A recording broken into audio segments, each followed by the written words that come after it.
Hello everyone, welcome to the XIS academy. तो चलिए देखते हैं कौन से इम्पोर्टेंट न्यूज़ आर्टिकल हैं जो रेलेवेंट रहेंगे एग्ज़ाम पर्सपेक्टिव से।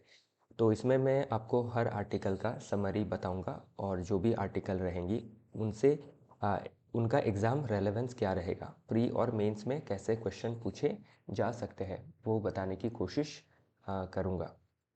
जो भी एनालिसिस है हमारा ये based on civil services examination का जो सिलेबस है, प्लस जो पास्ट ईयर के क्वेश्चन पेपर है प्रीलिम्स के और मेंस के, उसके ट्रेंड के हिसाब से चीज़ों को इसमें इंक्लूड किया गया है।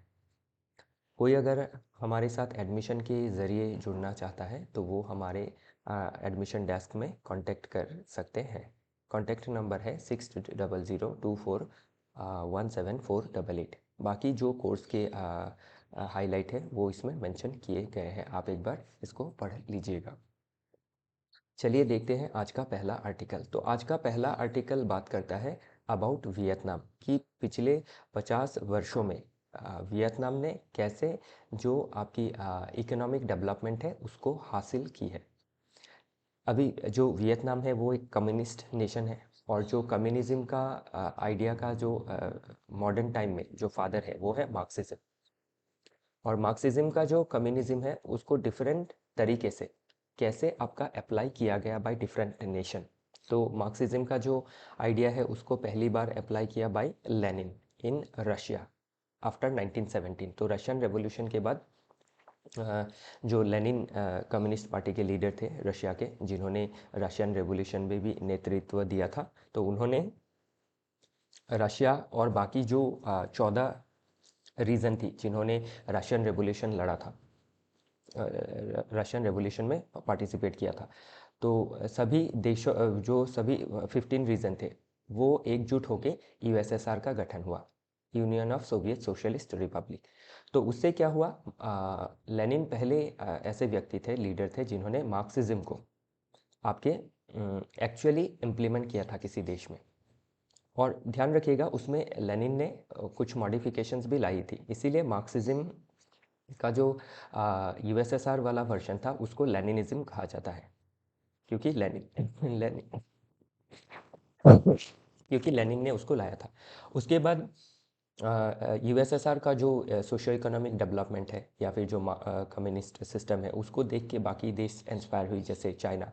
तो चाइना में भी आपके चाइनीज़ रेवोल्यूशन देख सकते हैं under Chinese communist party led by Mao जेडंग।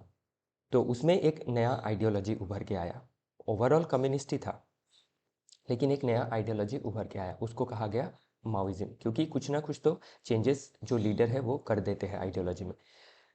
उसके बाद आप देख सकते हैं other communist nation like Vietnam. तो वियतनाम भी क्या है, एक आपका कम्युनिस्ट नेशन है।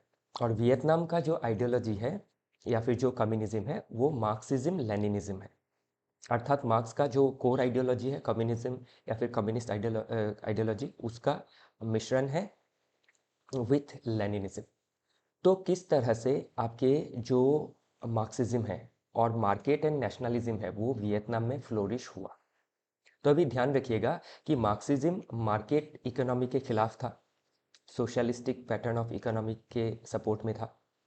और जो नेशनलिज्म जैसी आइडियोलॉजी है जो नेशन को यूनाइट करती है, इसको कार्ल मार्क्स ने एक फॉल्स कॉन्शियसनेस कहा था कि ये फॉल्स कॉन्शियसनेस है। क्या राइट कॉन्शियसनेस है? वो है क्लास आइडेंटिटी, क्लास स्ट्रगल, जो आपके प्रॉपर्टी लेस और कैपिटलिस्ट के बीच चल रही है। तो कैपिटलिस्ट को उन्होंने बुर्जुआसी कहा था और जो प्रॉपर्टी लेस है उनको प्रोलेटेरिएट कहा था। तो इसीलिए अभी इसमें क्या है, एक आप सिंक देख सकते हैं कि मार्क्सिज्म भी है वियतनाम में, ओपन मार्केट इकोनॉमी भी है और नेशनलिज्म भी है।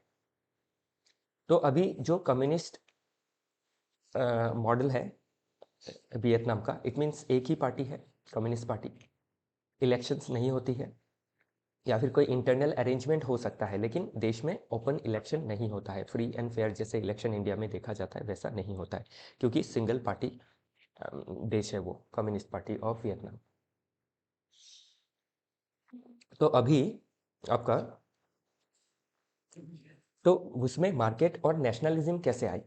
तो जब आपके 1975 से पहले, लगभग 1925 से ही यूएस जो है आपके वियतनाम के अफेयर्स में एंटर हो गया था, बिकॉज आपका कोल्ड वॉर चल रहा था उस समय, एक आइडियोलॉजिकल बैटल भी था यूएसए और यूएसएसआर के बीच। तो उस बैटल में डिफरेंट जो आपके बैटल ग्राउंड थे, फॉर एग्जांपल कोरिया, तो कोरिया डिवाइड क्यों हुआ? Because of the ideological rift between USA USSR. तो वैसा ही एक सिचुएशन वियतनाम में देखने को मिला था। वियतनाम का जो टिल्ट था वो टुवर्ड्स कम्युनिस्ट आइडियोलॉजी था। तो इसीलिए यूएस ने क्या किया, डिफरेंट समय पे वियतनाम को अटैक किया, और जो वियतनाम वॉर था उसका एंड हुआ 1975 में। और 1975 के बाद वियतनाम ने क्या किया कि आपका जो कम्युनिस्ट आइडियोलॉजी था उसको तो साथ में रखा ही, और नेशनलिज्म का तो सर्ज हुआ ही था जो यूनाइट करता है पूरे वियतनाम को। 1975 के बाद अगर वियतनाम में हम देखें तो उसका जो इकोनॉमिक डाउनफॉल था या फिर डाउन टर्न था, अनएम्प्लॉयमेंट का प्रॉब्लम, जीडीपी ग्रोथ खास नहीं था। तो इस सब प्रॉब्लम की वजह से क्या होता है, एक देश टूटता है, लोग गवर्नमेंट पे विश्वास नहीं करते हैं, और उसी में जब गवर्नमेंट क्या हो, एक सिंगल पार्टी का गवर्नमेंट हो या फिर सिंगल लीडरशिप हो बहुत लंबे समय तक। तो इसीलिए क्या किया, वियतनाम में बहुत सारी इकोनॉमिक रिफॉर्म्स लाई गई, और वो एक आपके सोशलिस्टिक पैटर्न ऑफ इकोनॉमी से स्टेट कंट्रोल्ड कैपिटलिज्म की तरफ आगे बढ़ा, जिससे क्या है उनकी मार्केट ओपन हुई। जैसे हम इंडिया में लिबरलाइजेशन, प्राइवेटाइजेशन, ग्लोबलाइजेशन का जो पॉलिसी 1991 में अपनाए थे, वैसा ही कुछ पॉलिसी उन्होंने अपनाया। और आज देख सकते हैं कि वियतनाम क्या है, एक ऑलमोस्ट आपके डेवलप कंट्री की कैटेगरी में आने वाला है वाला है। तो वही सभी चीज़ें इसमें मेंशन की गई है कि कैसे मार्क्सिज्म फ्लोरिश कर रहा है। तो मार्क्सिज्म क्या करता है, वियतनाम में provide ideological foundation and legitimacy देता है जो कम्युनिस्ट पार्टी ऑफ वियतनाम है उसको। उसके बाद जो मार्केट ओरिएंटेड रिफॉर्म है वो आपके जो लिए गए 1975 के बाद, वो उसने क्या किया, इकोनॉमिक ट्रांसफॉर्मेशन को ड्राइव किया और सोशल अपलिफ्टमेंट लाया। तो अभी अगर एक सोसाइटी, वो चाहे डेमोक्रेसी हो या फिर आपकी कम्युनिस्टिक पैटर्न की सोसाइटी हो या फिर पॉलिटी हो, अगर लोगों का सोशियो इकोनॉमिक डेवलपमेंट है, लोग चैन से ज़िंदगी जी रहे हैं, तो क्या है, उनको इतना फ़र्क नहीं पड़ता है देश में कि गवर्नमेंट एक पार्टी की है या दो पार्टी की है या डेमोक्रेसी है या कम्युनिस्ट सिस्टम है। ओके, बाकी जो नेशनलिज्म है वो तो आपका रूटेड है इन एंटी कॉलोनियल स्ट्रगल, क्योंकि उन्होंने वियतनाम के पॉपुलेशन ने फाइट किया है against France colonial power, US intervention के अगेंस्ट। ओके, फिर आपके रीयूनिफाई किया नॉर्थ एंड साउथ वियतनाम को। तो इससे क्या है, उनके अंदर एक नेशनलिज्म तो है ही, जो यूनिक है इन वियतनाम, कि वो नेशनलिज्म क्यों ग्रो हुआ, एंटी कॉलोनियल स्ट्रगल की वजह से, जो यूनिफाई करता है किसको, वियतनाम को, और जो लेजिटिमेसी भी देता है किसको, आपका जो गवर्नमेंट है, कम्युनिस्ट गवर्नमेंट है उसको, और कम्युनिस्ट पार्टी ऑफ वियतनाम को। और कम्युनिस्ट पार्टी ऑफ वियतनाम जो है वो लेजिटिमेसी को जो है अपना, या फिर वैधता को कैसे बचा के रखी है, थ्रू मार्केट ओरिएंटेड रिफॉर्म्स, ताकि देश में जो गरीबी है वो दूर हो, अनएम्प्लॉयमेंट प्रॉब्लम दूर हो, लोग सहूलियत के साथ एक इजी लाइफ जी सके। तो इस तरीके से क्या है, आपका वियतनाम का जो आप डेवलपमेंट है वो देख सकते हैं। तो ध्यान रखिएगा,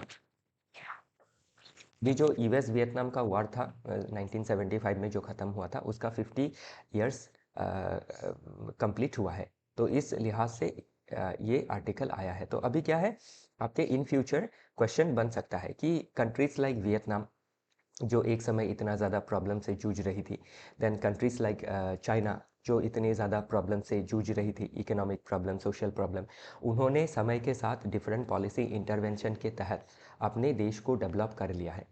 तो हमें, अर्थात भारतवर्ष को, ऐसा क्या पॉलिसीज़ अपनानी ज़रूरी है जिससे हम भी क्या कर सकें, जो ग्रोथ ट्रैजेक्टरी है उसको फास्टन कर सके। ध्यान रखिएगा, ये सभी चीज़ें आ सकती है। बाकी इसमें क्या है, आपके कैसे सेंट्रलाइज्ड सोशलिज्म फेज था 1975 से लेके 1986, तो पहला जो 10-11 साल था उसमें स्ट्रिक्ट सोशलिज्म को ही एडहेयर किया गया था। मतलब कोई मार्केट इकोनॉमी नहीं, कोई कैपिटलिस्ट का सार्ज नहीं, कोई फ्री इकोनॉमी नहीं, कोई एफडीआई नहीं, कोई ग्लोबलाइजेशन नहीं। ओके, तो नेशनलाइज कर दिया गया था इंडस्ट्रीज़ को, जो हम हमारे नेहरूवियन एरा में देखते हैं। फिर कलेक्टिवाइज एग्रीकल्चर किया गया था, 5 ईयर प्लानिंग ली गई थी। ओके, तो ये प्लानिंग का जो मेथड है ये सोशलिज्म का मेथड है। ओके, जिसमें गवर्नमेंट क्या करती है, आपके क्या प्रोड्यूस करना है, क्या नहीं करना है, कैसे डिस्ट्रीब्यूशन करना है, ओके, सभी चीज़ों को कंट्रोल करती है थ्रू प्लानिंग। इकोनॉमिक स्टेग्नेशन देखा गया बिकॉज ऑफ दिस, क्योंकि गवर्नमेंट ने आपके पूरा जो इकोनॉमी है उसमें कब्जा जमा लिया था। तो इसीलिए क्या है, आप इकोनॉमिक स्टेग्नेशन के और डिफरेंट रीज़न भी इसके साथ ही, वार डिवास्टेशन है, यूएस का रेस्ट्रिक्शंस है, पोर प्रोडक्टिविटी रही है, इनएफिशिएंसीज रही है। ओके, एक्सटर्नल कन्फ्लिक्ट डिफरेंट देखे गए हैं। तो वार विथ चाइना, कंबोडिया का इन्वेजन इन वियतनाम। तो इसी के बाद क्या हुआ, तो इन सभी चीज़ों से फाइट करने के लिए, स्पेशली जो आपका इकोनॉमिक प्रॉब्लम है उसको दूर करने के लिए दोई मोई रिफॉर्म्स लाया गया। तो दोई मोई ये आपके लीडर थे, तो उनके तहत 1986 ऑनवर्ड्स में रिफॉर्म्स लाए गए। तो इसमें देख सकते हैं डी कलेक्टिवाइजेशन। तो जो कलेक्टिव एग्रीकल्चर था उसको आपका डी कलेक्टिवाइज किया गया, प्राइवेटाइज किया गया, मार्केट लिबरलाइजेशन लाई गई, एनकरेज किया गया फॉरेन डायरेक्ट इन्वेस्टमेंट को। तो ये सभी चेंजेस लाए गए, जिससे रिजल्ट क्या हुआ, रैपिड इकोनॉमिक डेवलपमेंट हुआ, पोवर्टी इनइक्वालिटी रिड्यूस हो गई। ओके, इंक्रीज कर दिया इंटरनेशनल इंटीग्रेशन को विद एशियन डब्ल्यूटीओ। ओके, तो इसके तहत आज देख सकते हैं कि चाइना जैसे एक मैन्युफैक्चरिंग हब है, उसी तरह से वियतनाम भी क्या है, एक मैन्युफैक्चरिंग हब है। तो इसमें बाकी अगर इकोनॉमिक आप ट्रांसफॉर्मेशन देखें तो पोवर्टी रेट जो है 60% था 1980 में, 1.9% हो गया है इन 2024। जो जीडीपी पर कैपिटा है $430 था, अभी वो $4,347 है इन 2023, जो काफ़ी अच्छा स्टैंडर्ड ऑफ लिविंग को दर्शाता है। ओके, जो इंडिया में क्या है, लगभग 2000 के लगभग है, तो हमसे क्या है, डबल से भी थोड़ा ज़्यादा है। ओके, तो फिर एचडीआई में भी उनका क्या है, जो डेवलपमेंट है वो देख सकते हैं आगे है ह्यूमन डेवलपमेंट इंडेक्स में। तो ह्यूमन डेवलपमेंट इंडेक्स में आगे होना मतलब क्या, हेल्थ में, एजुकेशन में, लिविंग स्टैंडर्ड में आगे होना। फिर जो गिनी इंडेक्स होता है उसमें भी दर्शाता है कि मॉडरेट इनइक्वालिटी आपकी मॉडरेट इक्वालिटी है, मीन्स मॉडरेट इनइक्वालिटी है। ओके, तो उससे क्या है, जब इनइक्वालिटी कम रहती है तो पॉलिटिकल स्टेबिलिटी भी रहता है, सोशल स्टेबिलिटी भी रहता है। ओके, पॉलिटिकल कॉन्स्ट्रेंट्स कुछ है, जैसे कि सिविल लिबर्टीज़ नहीं है, पॉलिटिकल डिसेंट नहीं कर सकता है क्योंकि कम्युनिस्ट पार्टी है, एक पार्टी ही है। ओके, फ्री प्रेस या एसोसिएशन आपका नहीं है। लेकिन क्या है, जब इकोनॉमिक डेवलपमेंट है, जब नेशनलिज्म स्ट्रांग है, तब क्या है, देश कंटिन्यू कर सकता है अपना रूल। ओके, देश में अनार्की नहीं देखी जा सकती है। तो इसीलिए क्या है, ये सभी चीज़ें हम भी अपना एक आइडिया ले सकते हैं इससे, कि हम भी डिफरेंट तरह के जो इकोनॉमिक रिफॉर्म्स है उसको ला करके डेवलपमेंट कर सकते हैं। तो वही चीज़ें इसमें मेंशन की गई है, ध्यान रखिएगा। Okay, next article work discuss करता है about are vaccine preventable diseases rising. तो इसमें अभी ये चिंता दर्शाई गई है स्पेशली कि जो आपकी वैक्सीन के द्वारा जो डिजीज़ को प्रिवेंट किया जा सकता है, क्या वो राइज कर रहा है, और वो राइज कर रहा है आज के समय पे। तो इसका राइजिंग का डिफरेंट रीज़न क्या है। ओके, तो इसमें डिफरेंट रीजन में आपका जो स्पेंडिंग है बाय डिफरेंट नेशन, उसको डोमेस्टिक लेवल पे कम किया गया है। फिर आप देख सकते हैं जो यूएस एड आता था टुवर्ड्स आपके डिफरेंट हेल्थ सेक्टर डेवलपमेंट के लिए टुवर्ड्स डिफरेंट नेशन, वो भी कम हो गई है। फिर आप कोविड-19 जैसे प्रॉब्लम देख सकते हैं, जिसके तहत क्या है, जो एक आपका अचीवमेंट था वो कम हो गया है। तो इसमें अभी ज़रूरी क्या है आज के समय पे, कि जिस डिजीज़ को वैक्सीन के ज़रिए प्रिवेंट किया जा सकता है, उसके लिए वैक्सीनेशन इम्यूनाइजेशन प्रोग्राम को रोबस्ट करना ज़रूरी है, यूनिवर्सल इम्यूनाइजेशन करना ज़रूरी है अक्रॉस द ग्लोब, ताकि क्या हम प्रिवेंट कर सकें इन फ्यूचर जो आपका पेंडेमिक या फिर एपिडेमिक का जो आउटब्रेक है उसको हम रोक सकें। क्योंकि जब एपिडेमिक आ जाता है, उसको प्रिवेंट करने के लिए जो खर्चे लगेंगे, उसको मिटिगेट करने के लिए जो खर्चे लगेंगे, वो आपके अगर पहले ही वैक्सीनेशन के ज़रिए प्रिवेंट कर दिया जाए तो कोई आपका पेंडेमिक सर्ज ही नहीं होगा। तो वही सभी चीज़ें इसमें मेंशन की गई है। तो अभी मेंस के लिहाज से अगर देखें तो इसमें ध्यान रखिएगा, ये जो पहला टॉपिक डिस्कस किया था इसका मैंने मेंस का क्या क्वेश्चन आ सकता है बताया। ओके, प्लस आपका इसमें जो इवेंट्स है वो ध्यान रखिएगा, आपका सीधा सीधा वियतनाम वार के बारे में जीएस पेपर 1 में भी पूछा जा सकता है under world history section. Okay, plus जो थोड़ी इवेंट है जो आपके लीडर्स है उनका नाम, फिर जो वार है उनका जो ईयर है उसको थोड़ा ध्यान रखिएगा प्रीलिम्स के लिहाज से। ओके, वो ज़रूरी रहेगा। बाकी ये जो डेटा है ये मेंस में काम में आएगी, आप जब कंपैरेटिव चीज़ें लिखेंगे, कंपेयर करके दिखाएंगे कि कैसे जो डिफरेंट नेशन है जो इंडिया से भी पिछड़ी हुई थी वो कैसे आगे बढ़ गई है। ओके, और अभी भी हम स्ट्रगल कर रहे हैं तो उस स्ट्रगल को कैसे दूर कर सकते हैं थ्रू पॉलिसी इनिशिएटिव्स। ओके, बाकी इस टॉपिक में क्या पूछा जा सकता है, are vaccine preventable disease rising. तो इसमें क्या है, यूनिवर्सल इम्यूनाइजेशन को लेके, हेल्थ को लेके क्वेश्चन बन सकता है कि जो ग्लोबल हेल्थ क्राइसिस है उसको दूर करने के लिए global institutions like WHO, UNICEF या फिर गावी कैसा इनिशिएटिव ले सकता है। तो वैसे क्वेश्चन पूछे जा सकते हैं। प्लस इंडिया के लिहाज से अगर आप देखें, इंडिया के पर्सपेक्टिव से, तो इंडिया अपने देश के अंदर जो डिफरेंट आपके कम्युनिकेबल डिजीज़ है उसको प्रिवेंट करने के लिए कौन से मेजर्स अपना सकता है, तो उसमें आप इम्यूनाइजेशन प्रोग्राम इन सभी के बारे में मेंशन कर सकते हैं। और क्या सक्सेस रहा है हमारा इम्यूनाइजेशन प्रोग्राम का टिल डेट, और क्या फेलियर्स रही है, क्या पॉलिसी अहेड रहेंगी, ये सभी चीज़ें भी पूछी जा सकती है। तो इसमें अभी ध्यान रखिएगा आप प्रीलिम्स के पर्सपेक्टिव से WHO, यूनिसेफ और जो गावी है, तो ये इंस्टीट्यूशंस के बारे में देख लीजिएगा, पूछा जा सकता है। WHO आपका 1948 में इसका एस्टेब्लिशमेंट हुआ था, इसका हेडक्वार्टर जिनेवा स्विट्ज़रलैंड में है। यूनिसेफ का हेडक्वार्टर आपका USA न्यूयॉर्क में है, 1946 में ये फॉर्म हुआ था।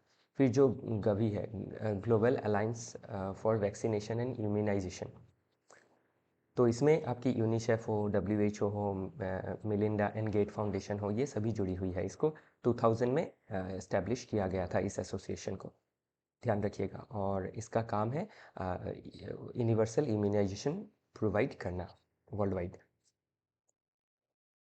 तो ये सभी चीज़ें इंपॉर्टेंट रहेंगी एग्ज़ाम के पर्सपेक्टिव से। बाकी आपके ग्लोबल स्ट्रैटेजी के को देखते हुए साथ में आप इंडियन कॉन्टेक्स्ट भी इसमें देख सकते हैं, कैसे हम स्ट्रेंथन कर सकते हैं अपने यूनिवर्सल इम्यूनाइजेशन प्रोग्राम को थ्रू आशा कर्मी, through ANM, through PHC public health care जो है, प्राइमरी हेल्थ केयर जो सेंटर्स है उसके ज़रिए।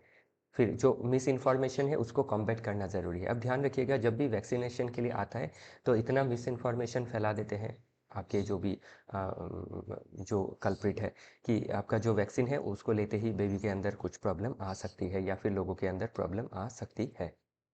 ओके, तो वो जो मिस इन्फॉर्मेशन है उसको कॉम्बैट करना ज़रूरी है, इसीलिए वैक्सीन हेजिटेंसी देखा जाता है लोगों के अंदर।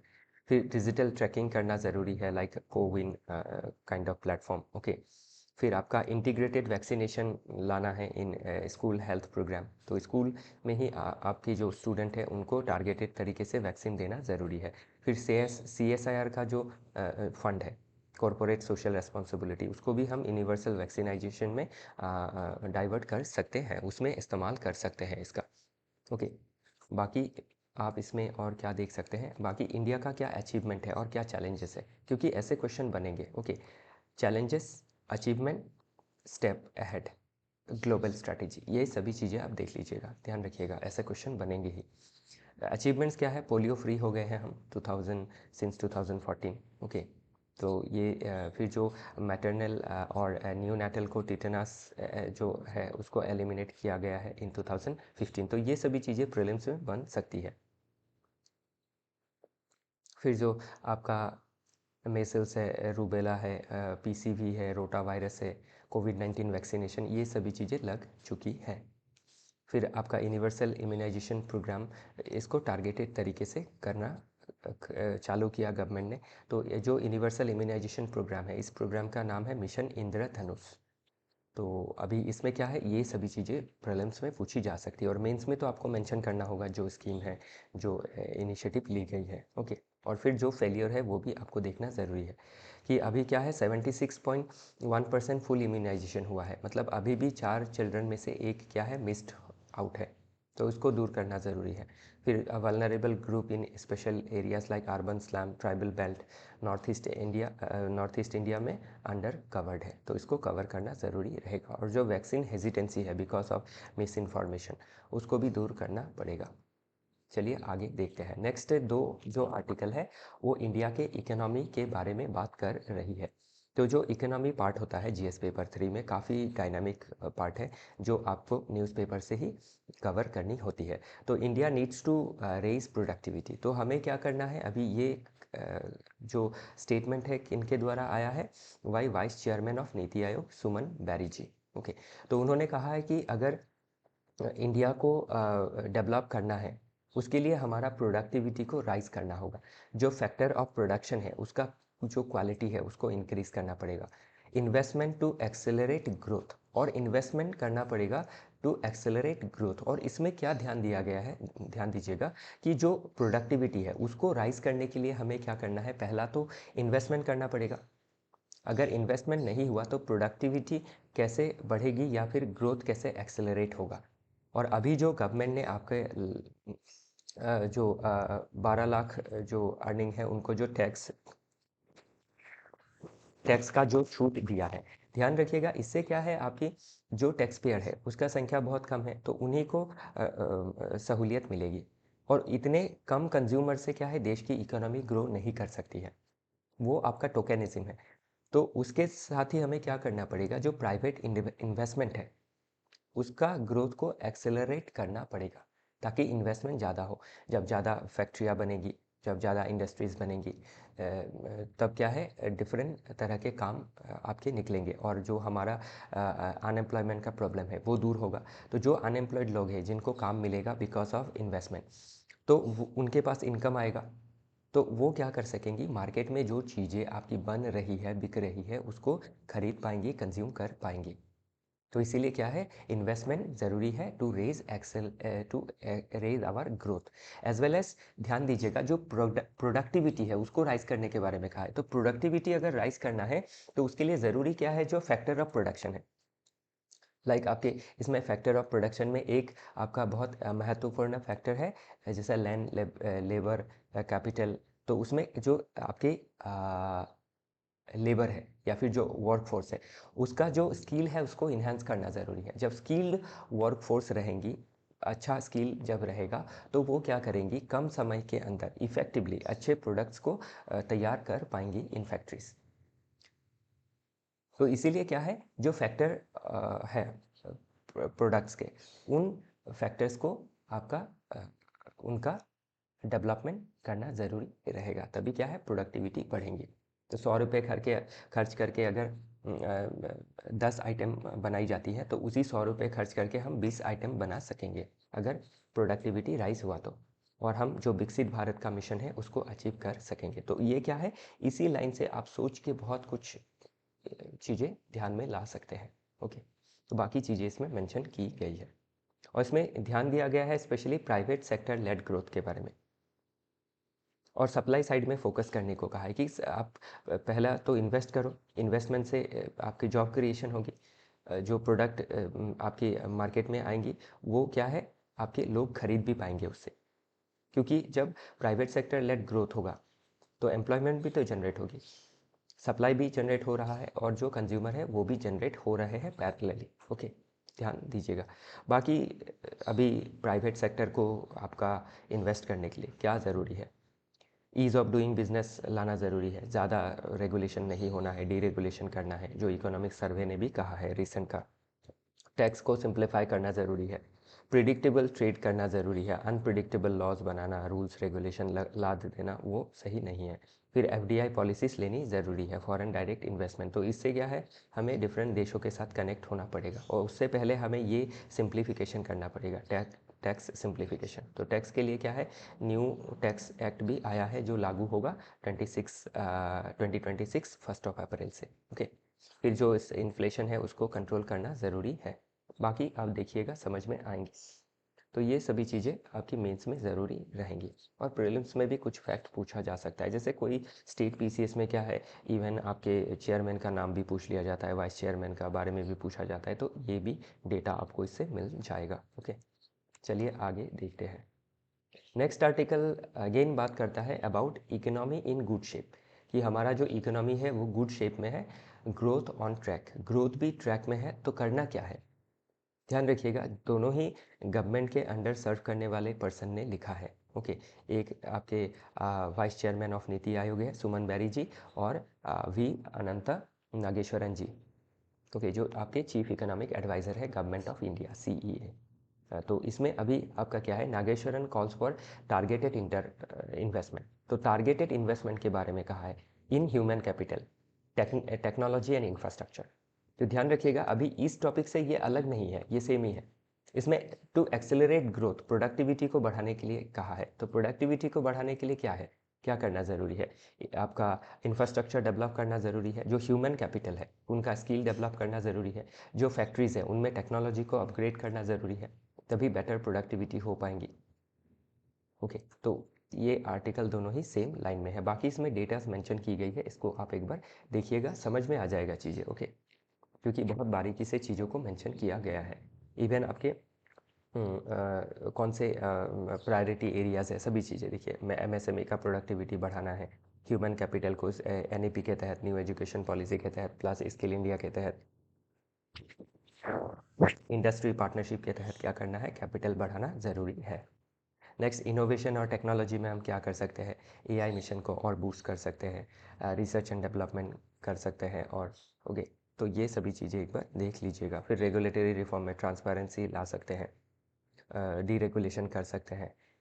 फिर एनर्जी प्रैग्मेटिज्म में हम ग्रीन इनिशिएटिव्स ले सकते हैं, कोल को फेज़ वाइज विड्रॉ कर सकते हैं, रिन्यूएबल एनर्जी की तरफ, विंड मिल हो, सोलर एनर्जी हो, उसमें शिफ्ट कर सकते हैं। नेक्स्ट आर्टिकल बात करता है कास्ट सेंसस। तो ध्यान रखिएगा, अब तक ये 4 नंबर आर्टिकल है कास्ट को लेके। ओके, तो कास्ट सेंसस होने वाला है इन नेक्स्ट जो सेंसस होगा, पॉपुलेशन सेंसस, उसमें। तो क्यों ये सेंसस किया जाएगा, ताकि जो डिफरेंट कास्ट है उनके अंदर जो आपकी जो वल्नरेबल सेक्शन है, कास्ट के अंदर भी वल्नरेबल सेक्शन है, अभी कास्ट बेस्ड जो रिजर्वेशन है उसमें सहूलियत सिर्फ एक कैटेगरी के लोगों को ही मिल रही है, एक पर्टिकुलर कास्ट के।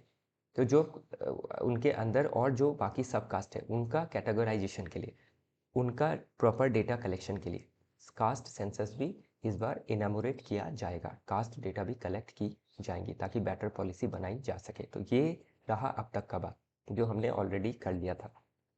अभी इसमें और एक बात क्या कही गई है कि कास्ट सेंसस के ज़रिए जब डिफरेंट डेटास आ जाएंगे, नो डाउट गवर्नमेंट उससे टारगेटेड इंटरवेंशन लेके, पॉलिसी मेजर्स लेके, या फिर रिजर्वेशन देके उनको जॉब दिलवा देंगी। लेकिन क्या गवर्नमेंट के पास इतना जॉब है कि जो कास्ट सेंसस के बाद जो एनोमलीज देखी जाएंगी उसको पूरा कर सकती है?